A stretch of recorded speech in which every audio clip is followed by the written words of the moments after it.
প্রিয় ছাত্রছাত্রী, যারা ক্যালকাটা ইউনিভার্সিটিতে সেমিস্টার 4-এ পড়ছো সোশিওলজি জেনারেল সাবজেক্টটি নিয়ে, অর্থাৎ এমডিসি কোর্সে, তোমরা জানো তোমাদের সেমিস্টার 4-এ 6টি সাবজেক্ট পড়তে হবে।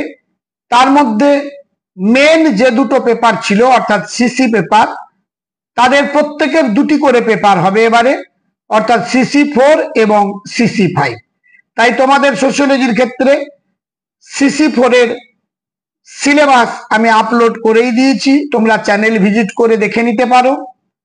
আজকের এই ভিডিওতে আলোচনা করব সিসি 5, যার বিষয়বস্তু হলো ইন্ডিয়ান সোশিওলজিক্যাল ট্রেডিশনস।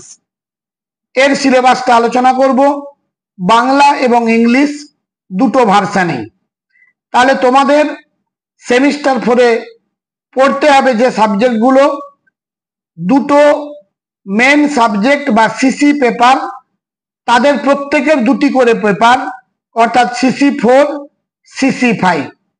আর পড়তে হবে তোমাদের মাইনর সাবজেক্ট একটি আছে, আর হচ্ছে তোমাদের এইসি। এই হলো মোট 6টি সাবজেক্ট তোমাদের পড়তে হবে। যাই হোক, সবার প্রথমে বলি, আমার এই ছোট্ট ইউটিউব চ্যানেলটিকে সাবস্ক্রাইব করে বন্ধুদের মধ্যে শেয়ার করতে ভুলে যেও না, তাহলে আমিও বিশেষ উপকৃত হব এবং উৎসাহিত হব। Unit 1, foundational perspectives, meaning and nature. Bangla অর্থ হলো মূলগত দৃষ্টিভঙ্গি, অর্থ ও প্রকৃতি।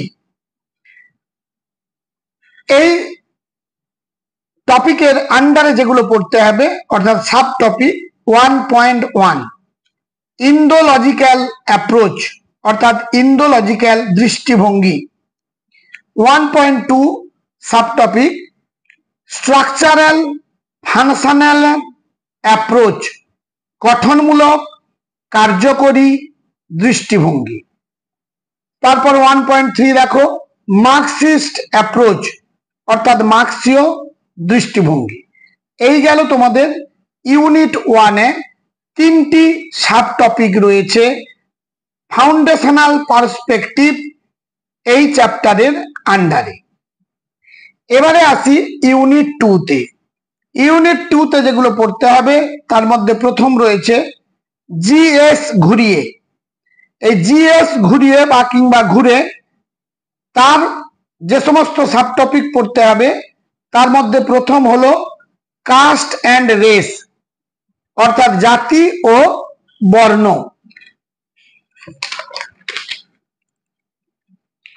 পরবর্তী পড়তে হবে তোমাদের ডিপি মুখার্জি।